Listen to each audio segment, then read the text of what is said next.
$1 billion is an awful lot of money, but that's the bottom number that my guest students have generated in sales as a result of using his innovative methods and techniques. The exciting thing about my guest today is that he doesn't, as they say, just talk the talk, but he also walks the walk, illustrated by the vast amount of successful businesses he's created.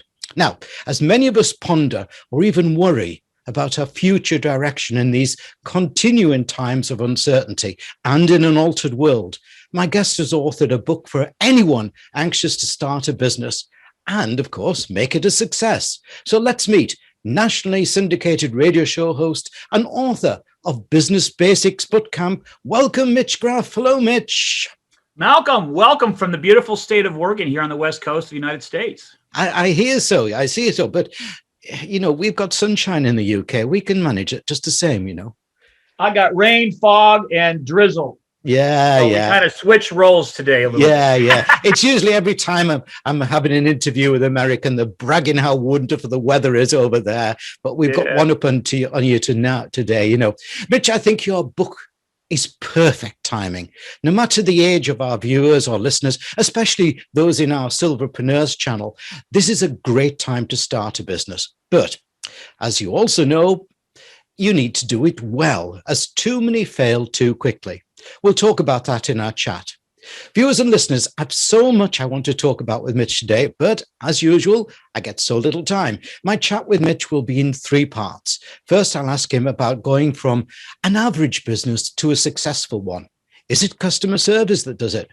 In part 2, I want to ask him about the risk and dangers of business and how to minimize the impact of hard knocks.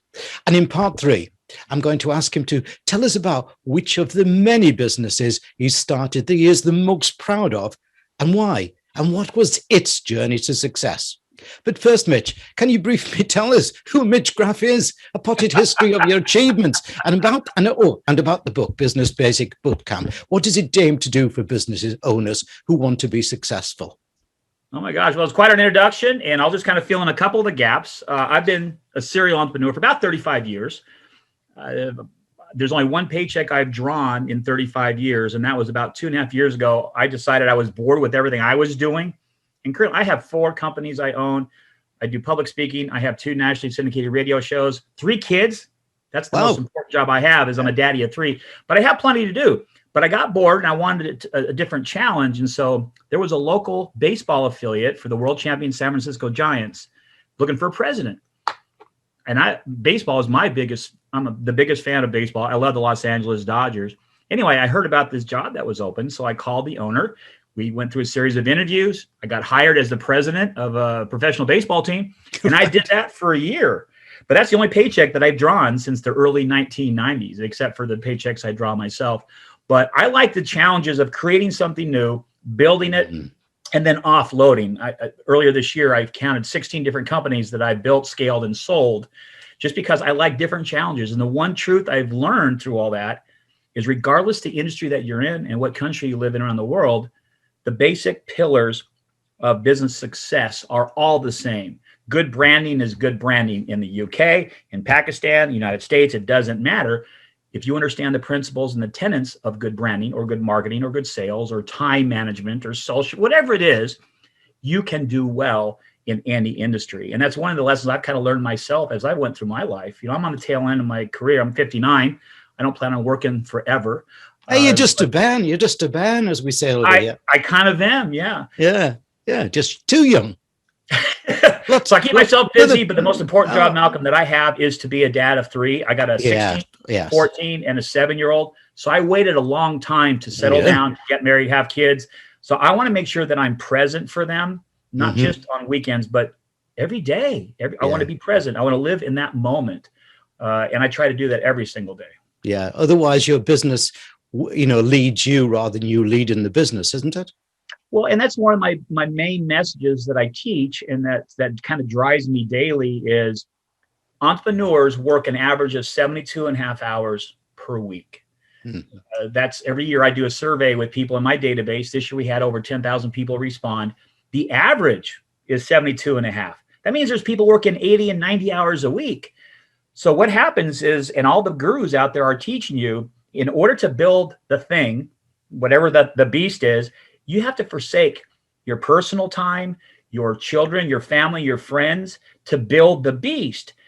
And I believe it should be the opposite. I believe that you need to build your lifestyle first. Design your perfect lifestyle, whatever that is, because we all have a different interpretation. You live in the UK, you have a different interpretation of perfect than what I have. Everyone has a different definition. So you build that first, and then you reverse engineer to figure out what your blueprint needs to look out for that beast, for that business. But that's after you've done lifestyle design, like with my book, Business Basics Bootcamp. A third of the book is lifestyle design. The very first thing out of the chute. It's not talking about sales and marketing and how to close and how to market and brand and social media. It's teaching about designing the perfect lifestyle first, and then figuring out how you have to build the beast behind it. And that seems to be something that, as I've gotten older, I've really tried to study more, because entrepreneurialism, they think you got to jump in 60, 80 hours a week and forsake everything. And I say that's not the way to do it. Yeah. I have to say, Mitch, I wish I'd learned that lesson all those years ago. It's so easy to get drawn into it. Let's move into part one. Now, I'm enthusiastically in sync with you on your energy terminology, such as high voltage branding, power marketing, sales magic, mastering social media. However, the majority of businesses stay average and never cross over into wow land. How can a business resolve to go from an average business to a successful one? Is it customer service or applying energy terminology? Well, buzzwords are great for marketing and for branding and promotions. And those, what you just mentioned, those are some buzzwords. But I think that the definition of success in any business is not so much, how much sales you have and how many blue widgets you've sold and how many stores you're in. I mean, that is one of the metrics that we see. But to me, when you start a business and you have these dreams of grandeur, of being in every single country across the country, every single country around the world and every state across your country, all of a sudden you start focusing away from the things that are truly important in your life. I think that success comes from staying grounded, understanding what your priorities are, what your skill sets are. There's certain things that I love doing, Malcolm. And I make sure that in my day, I do the things that bring me the most amount of return. There's a book called Pareto's Principle. It's called 80-20. Yeah. I refine it even more. Not even 90-10. I think it's 95-5. You need to identify as a business person, as an employee, as an entrepreneur, what is the 5% of stuff that you do every single day that is the most vital to building your business, and then do that. Figure out how you do that, and then take the other 95% and delegate it to somebody else. Figure out how to automate the system so that there's less human element involved, or maybe you can just eliminate it altogether. Right now, the average person is spending over 4 hours a day on social media. Yeah. I don't think that's necessary even a little bit. Number one, you can find someone to do it for you. And number two, there's no ROI on you looking at somebody else's news feed, what they had for dinner. I'm sorry, but that's something that's kind of overtaken our industry as well, is we think we have to be on every single platform for success. And we really don't. We need to, especially for small guys, pick one and learn how to do it so well and maximize one platform, not 7 platforms, 15% a piece. Does that make sense? I take that very much in point, Mick, but I just want to also say I'm enthusiastically as well in tune with you on the lifestyle thing. And as I said to you before, and I wish I'd learned that. And I did wish I'd learned that, because I was busy all over and my 2 daughters grew up and I didn't really know them. I've got 4 grandchildren now, and one of them is here today, not in the studio, but downstairs there, for his 5th birthday. And I was rushing up to the studio before you came on, because I'd just been doing pass the parcel with him and my other grandchild. Is that a game? Yeah, it's where you pass you play music, the music stops, and you take off a wrapping. There's a present inside, and you pass it around. Okay, I've heard of that. Yeah. Well, see, now you're present now for the grandkids, and I'm sure you've spent time going back and getting to know your kids better as well. Yeah. And we don't have to wait until we retire. This whole thing of, we got to wait till we're 65, then we can retire and we can enjoy life. Yeah. No, live life, enjoy today. I lost my dad last year during COVID. He died from COVID. but he passed away during COVID, and we almost couldn't say goodbye to him. We had to fight with the doctors to have him released from the hospital to come home so we all can say our bye. And thank goodness I was with him when he took his last breath. And it was a magical moment. And I mean, sad, yes, but it just makes me one more thing to realize I need to make sure I am so present today. I'm not going to work 14 hours. I have the 24/7 mentality. Yeah. And what is your definition of 24/7 when you hear that? Yeah, I like the Richard Branson expression. If you can't do it in half an hour, forget it. You know, and I like that. And my definition of 24/7 is 24 hours a week, 7 months a year. Yes, I like that. So everything that I do, Malcolm, when I get up in the morning, my question I ask in my head all the time, what can I do today to make myself more efficient, to get more done in less time, so that I have more time off to not work? Because I don't want to work. I'm not lazy. I just want to be super efficient. So if something takes a lot of time, I figure out, okay, there's too many moving pieces. So you break it down into the smallest number of pieces, and then you rebuild the system with fewer moving pieces. And that will free up that time that you can A, reinvest back in your company if you want, B, build a new beast, C, spend time staring at your tree in the backyard. I got a beautiful tree in my backyard. Or number 4, spend time with your children, with your spouse, with your partner, with your friends. But then you have that freedom of time. You have the ultimate decision, and you don't become beholden to your business. Yeah, and the business that then holds you, doesn't it? And I think this is a very important lesson that you're giving everybody here, Mitch. And it's much more important than how to do marketing or anything like that. It really is an important lesson, because if you let the business control you, then you will be less effective. You will have less energy. You will have a less happier life. And really, in the end, you'll start to do, I suppose, in a way, I realized that a good few years ago. So I didn't. How old were you when you made that realization? 50s. 50s? Yeah. And, I traveled the world speaking like you, in America, which you're away for a few days. And you're thinking, oh, I love this glamorous and all that sort of thing. And you get back and you think, I didn't realize my daughter had grown that fast. I'm not going to do it now. And sadly, I've got a set of grandchildren that I'm going to see next weekend. That's great. Yeah, and I haven't been able to see them for over a year because of COVID. And I'll be the party. I'll be there. I'll be in amongst it.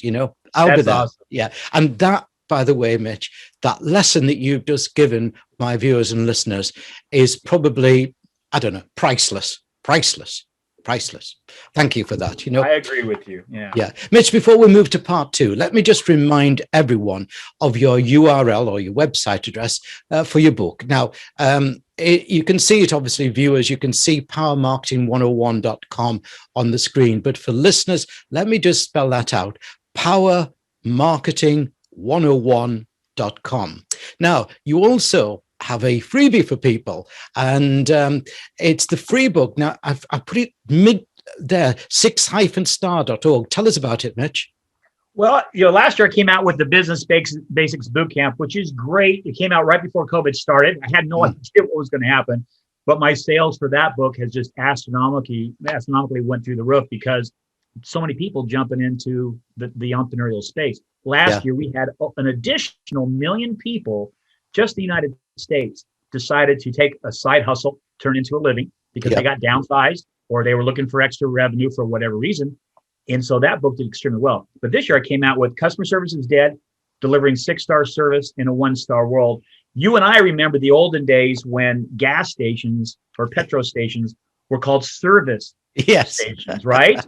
We would pull in, they would not only give you gas, but they would check your tire pressure, check your oil, clean your windshields, give the dog a bone, right? They would do service.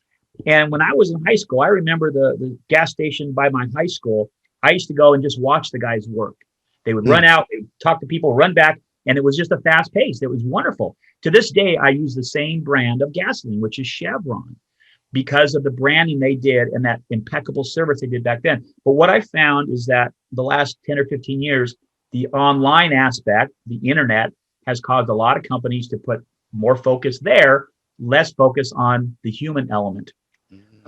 hiring minimum wage people on the front lines is the worst thing any business can do, because those people are holding your brand in their hands. So that was number one. And number two was COVID came and forced everybody to go online. Whether you wanted to be, or even brick and mortars had to go online, or they were not going to survive. The hospitality industry, 60% of our restaurants in Oregon gone forever. Way back when you were in the travel industry. Can you imagine if you were a travel agent during COVID? There was nothing for you to do, right? No, nothing at all. I was just talking to my colleague this morning who was at Thompson Holidays with me, which is the world's biggest, as we built it up there. And we were saying, aren't we glad we've not been in the travel business this last year? What can we look forward to? But we still deal with the hoteliers, and they're worried about what they're going to be looking forward to. Exactly. But anyway, customer service, I really believe the customer experience really is a silver bullet today. Yes. Because the businesses that are left in every industry are the strongest, right? Darwinism, the strong will survive. And the ones that are left, the competition is going to be keener for all of us out there. So you have to make sure you keep the edge of your sword sharp. And the one thing that will separate you from everybody else in your market is how you provide, go above and beyond to satisfy the customer, not just meet their expectations, but exceed their expectations. And so the 6-star idea, the world goes around on a 5-star, right? 5-star hotels, 5-star restaurants. So what does it hurt for you to go a little bit extra to deliver a 6-star? It doesn't hurt us at all. And you always need to ask yourself, what do I have to do today to make sure my customers are as happy as they can be? Because here's another interesting fact. 84% of all, if you throw all the businesses in a big hopper, 84% of customers never will go back and do business a second time with the company. That blows me away. It just absolutely blows me away, which means only 16 out of 100 people will continue to do business with a business. So if we can just figure out how to get that 84% and get it down to 80 or 78 or 75, that's where your growth comes from. That fuels your growth. You don't have to go spend millions of dollars or thousands of dollars to try to acquire a new customer. Just take care of your current ones, keep them on board longer. They'll be happy. They'll send you friends and referrals and coworkers, and that's what fuels your growth. And so I do believe that customer service and customer experience is what is going to make you successful in the future. I'm totally with you, absolutely, totally with you. And I think we've got to have a return bout, you and I, to talk about more about customer service, haven't we? But in the meantime, But listen, in the meantime, everybody, write this down. Go to www.6-, isn't it? Yeah, or dash. Yeah, hyphen or dash. Yep. 6-star. The number 6. star.org. And our viewers, obviously, you can see it, but I'm talking about the thousands of listeners. And you can get their free customer service. You get it for free. Pay a little bit of shipping and handling, but I'll send you the book for free. And I really do believe it will revolutionize the way that you look at your business and taking care of your existing customers. I really think it's going to be a movement that we start. People, and we're going to expect more from the companies we do business with. If we hold them to a higher standard, they say a rising tide floats all boats. Well, if we all demand more from the companies that we do business with, they're going to have to raise their game. They're going to have to raise that bar if they want to be relevant and remain competitive in their market space. Yeah. We're going to come back and talk about that. But right now it's part 2. Let's not mislead everyone into thinking that business success is easy or plain sailing. I do believe that learning, as you show in your book, how to weather storms makes you forewarned and forearmed and more resilient to hard knocks. I want to ask you about the key risks and dangers of business and how to minimize the impact of those hard knocks. Hard knocks is a great term. I have a company called the School of Hard Knocks. It's not a company, it's just a product. School of Hard Knocks. And I offer PhDs from the School of Hard Knocks, because any entrepreneur, any business person can tell you that they have failed many, many, many times. And it's not how many times you've been knocked down, it's how many times you've gotten up. And as long as you get up one extra time, you can be a success and live to fight another day. Ask the question again. I love bouncing around. I got so many things in my mind. Ask me the question again, Malcolm. Well, I just wanted to know that, if we talk about resilience, what are the key risks and dangers of business? I mean, I know there are many, many, and, and my failure, I'm on, I think, about the 23rd volume of things that Malcolm's done wrong in the past. But, as you quietly say, you've got to make the mistakes and learn from the mistakes, haven't you? But let's just talk about just a couple of the key ones to help people gain a little bit of extra confidence. Well, number one, and we talked about it earlier, is that time factor. Yeah. Make sure that you don't let the business control you. That's the biggest mistake I see entrepreneurs make every single day. Yeah. They come to me for coaching or mentoring, and you start asking some questions, and you find out they're working Saturday mornings, they're working Friday nights, they're spending Sundays, yes, maybe watching the game, but they're on their laptop looking at social media feeds or planning whatever the next week is going to be. And that becomes controlling. So that's number one mistake. Number two mistake is thinking that you can build a blue widget that's going to be better than everybody else's. And if your blue widget's the same, the only difference that you're going to be able to promote is price. And it's going to be a race to the bottom. And I'll tell you right now, you will lose that race every single time. So you have to have a differentiator, something different that's going to allow you to separate. Customer service is one of them. Yeah. Number two is having branding that sets you apart. You have to look, feel, taste, smell. You have to be different than everybody else in your space. And the way you do that is study your competition and then run as fast as you can the opposite direction to build your little blue widget, to build your little business empire. But that's another mistake that I see people making, is that they just say, okay, I'm going to have a digital marketing company like so many other people right now. I'm going to make my living from my laptop. I'm going to have location freedom. And they become one in a red ocean. There's a great book called Blue Ocean Strategy. I adore it. Yeah. It's a great can't book. Survive in a red ocean. It's because it's cutthroat. There's bloodletting in the water. You have to find a blue ocean, or better yet, create through innovation, create some blue ocean, which is water that nobody else is in. And there's no competition. Competition becomes irrelevant. That way you don't have to shop your price. You don't have to lower your price. You can offer that 6-star service, make sure it's impeccable, make sure that you have great shipping, great service, great website, good personnel that you're training, put the resources into those frontline people, pay them a little bit more. If you say, I can't afford to hire somebody, I got to do it all myself. Well, go to that 95-5 principle, figure out the 5% of the stuff that's going to move the needle of your business and make the most amount of difference.